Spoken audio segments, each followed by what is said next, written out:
हाय दोस्तों, welcome to my channel. इस video में हम एडवांस जावा के बारे में डिस्कस करेंगे कि उस एडवांस जावा में हमें क्या क्या पढ़ना है, क्या क्या सिलेबस है।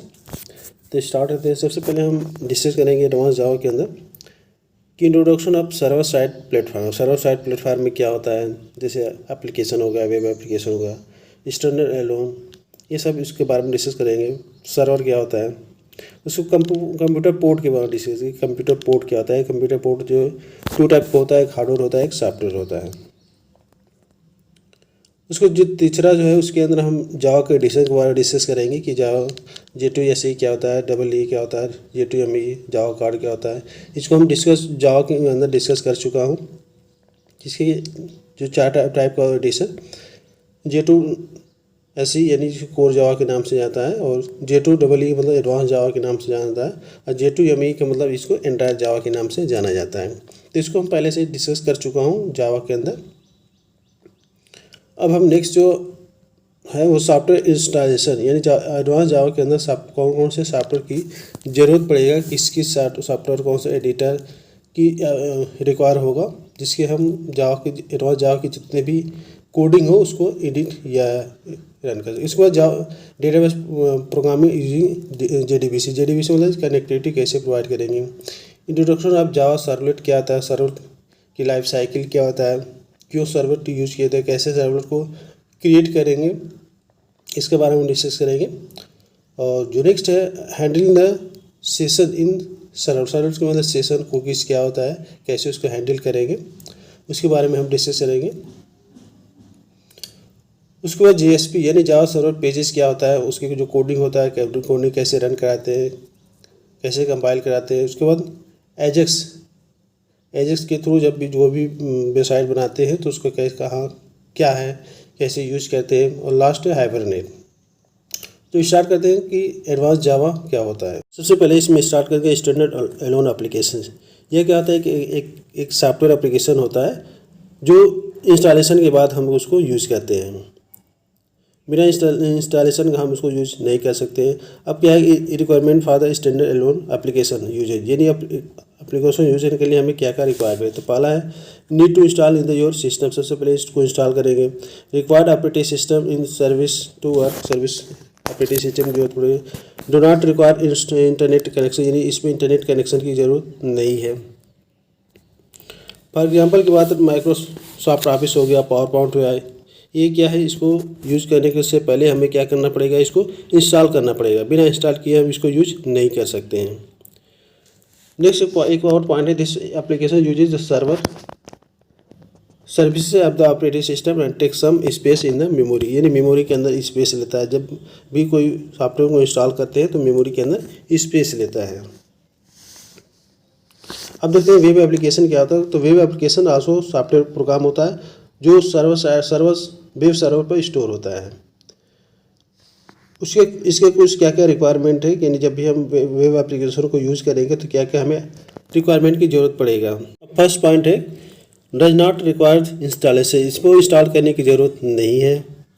सेकेंड पॉइंट में does not require operating system services to work, इसको वर्क करने के लिए हमें ऑपरेटिंग सिस्टम की ज़रूरत नहीं पड़ेगा। तीसरा पॉइंट है रिक्वायर ओनली इंटरनेट कनेक्शन, केवल इसमें इंटरनेट कनेक्शन होना चाहिए तभी ये वर्क करेगा।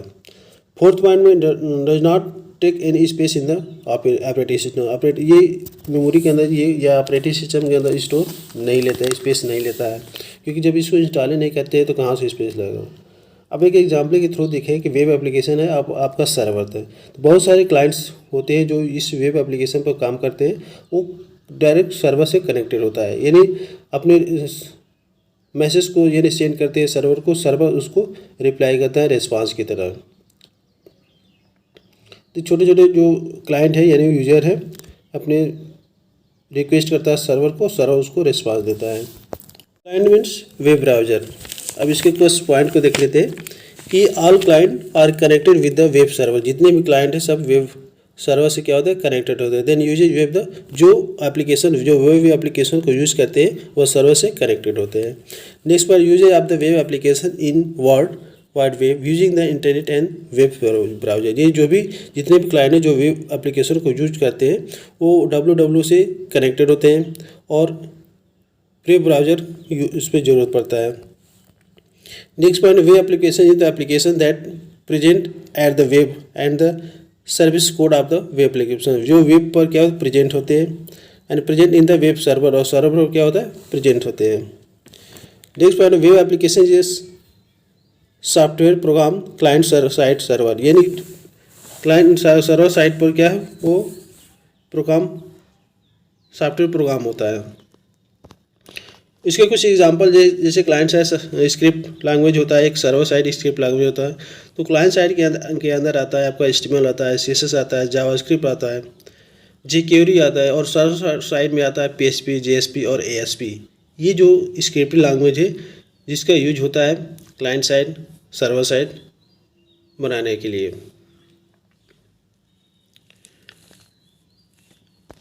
देखते हैं कि वेब एप्लीकेशन के क्या एडवांटेज है, क्यों इसको यूज करते हैं।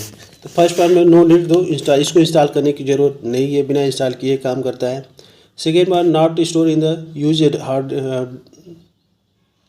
हार्ड डिस्क में इसको स्टोर नहीं होता है। Take low RAM and the specification, इसका जो रैम जो बहुत लो होता है, कम लेता है। No problem of the software privacy, software जब इंस्टॉल नहीं होता है इसकी कोई ज़रूरत ही नहीं है।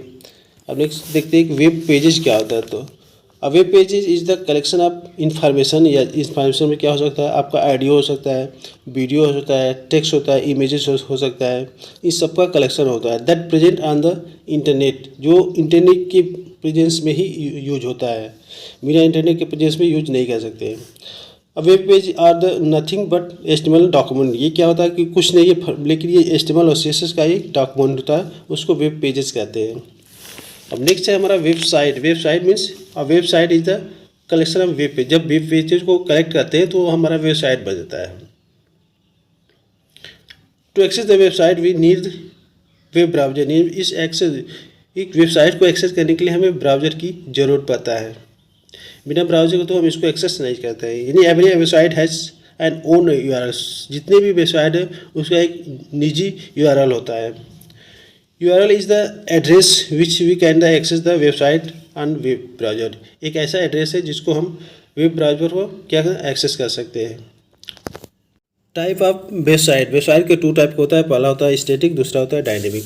स्टैटिक वेबसाइट मतलब content and layout is fix, जो इसका जो कंटेंट होता है या लेआउट होता है वह फिक्स होता है।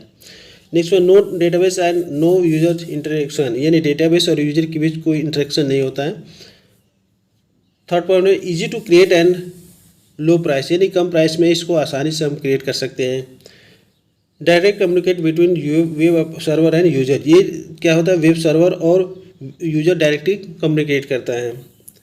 रिक्वायर ओनली HTML और CSS, इसमें केवल CSS और क्या HTML की रिक्वायर होती है, यानी वेबसाइट स्टैटिक वेबसाइट को बनाने के लिए हमें केवल HTML और CSS से ही बन जाता है।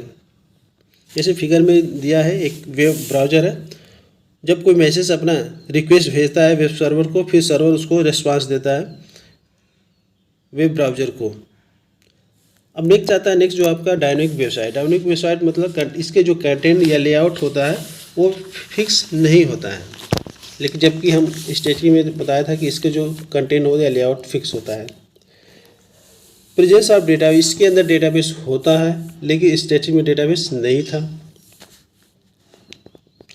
Next HTML pages depend on the user and input, जो HTML पेज होता है यूजर के इनपुट पर डिपेंडेंट होता है, क्या इनपुट कर रहा है। Need of the lot of programming databases, इसके लिए हमें बहुत से प्रोग्रामिंग की जरूरत पड़ेगा, डेटाबेस की जरूरत पड़ेगा। फिगर में दिया है कि क्लाइंट क्या करता है, अपने रिक्वेस्ट को सबसे पहले वेब सर्वर को भेजता है, वेब सर्वर तुरंत उस मैसेज को डेटाबेस से कनेक्ट करता है।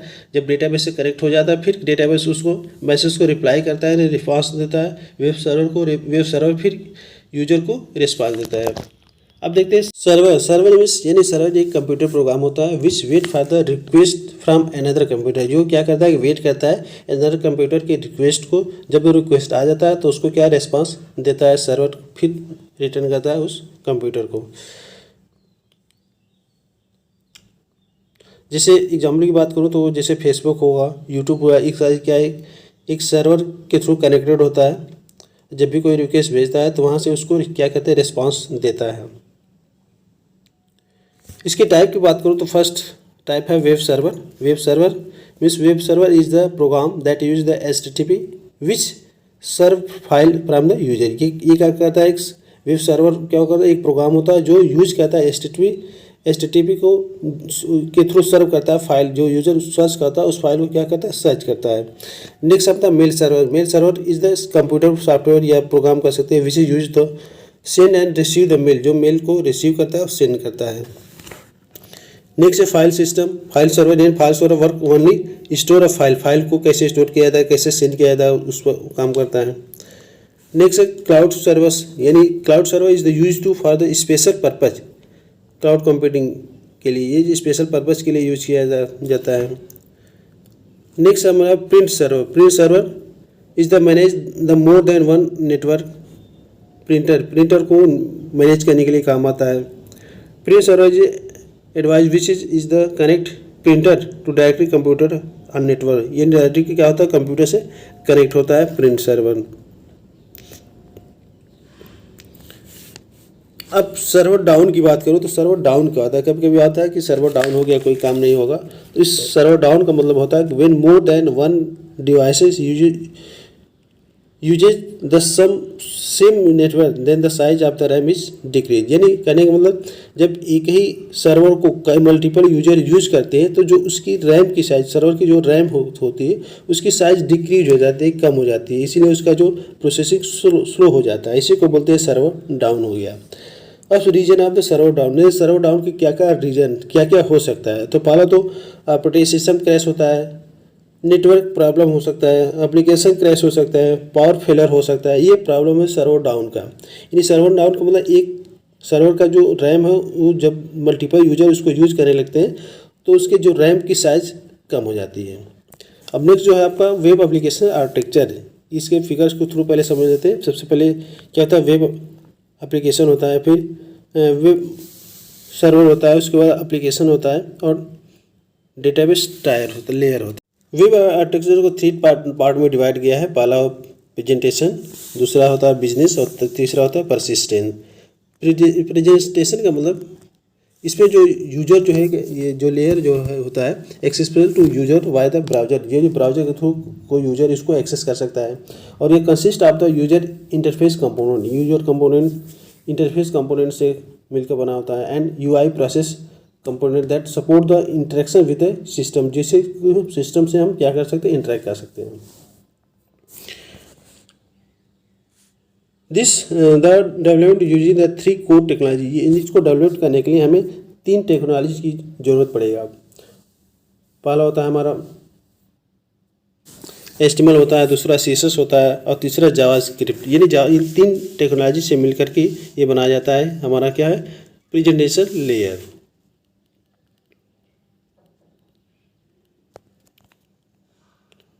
नेक्स्ट हमारा जो है आपका बिजनेस लेयर कह सकते हैं, या तो एप्लीकेशन लेयर के नाम से जाना जाता है, या डोमेन नेम के से भी जाना जाता है. तो बिजनेस लेयर क्या करता है कि जो यूजर से रिक्वेस्ट आता है उसको एक्सेप्ट करता है, ब्राउज़र के थ्रू जो रिक्वेस्ट आता है उसको एक्सेप्ट करता है और प्रोसेसिंग करने के लिए उस प्रोसेसिंग स्टार्ट होता है.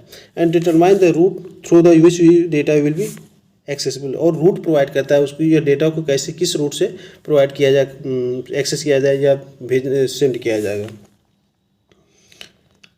The work flow by which the data and request the travel through the backend. यानी वो रूट प्रोवाइड करता है उसको कैसे बैकएंड में ट्रेवल कराना है, ये प्रोवाइड करता है. एग्जाम्पल की बात करूं तो हमारा जो कोई भी वेबसाइट है उसको कैसे मैनेज किया जाएगा, डेटाबेस को कैसे सेंड किया जाएगा. और लास्ट हमारा है परसिस्टेंस लेयर, या इसको स्टोरेज लेयर के नाम से भी जाना जाता है. ये क्या करता है कि सेंट्रलाइज लोकेशन होता है. ये पूरी जितने भी आर्किटेक्चर है उसका सेंट्रलाइज लोकेशन होता है that receive the all call. जितने भी रिक्वेस्ट आता है, जितने भी कॉल आता है, सबको रिसीव करता है और provide access to the persistent storage. यानी प्रोवाइड करता है एक्सेस, यानी परसिस्टेंट स्टोरेज. आप किसी एप्लीकेशन को परसिस्टेंट लोकेशन स्टोरेज को परसिस्टेंस करता है. There are also components that usually exist all web application, जितने भी वेब एप्लीकेशन सबको क्या करता है, एग्जिस्ट करता है, but are not separate from the main layer, यानी जो मेन लेयर से सेपरेट नहीं करता है, बस उसको जितने भी रिक्वेस्ट है उसको एक्सेस करता है। अब देखते हैं क्रॉस कटिंग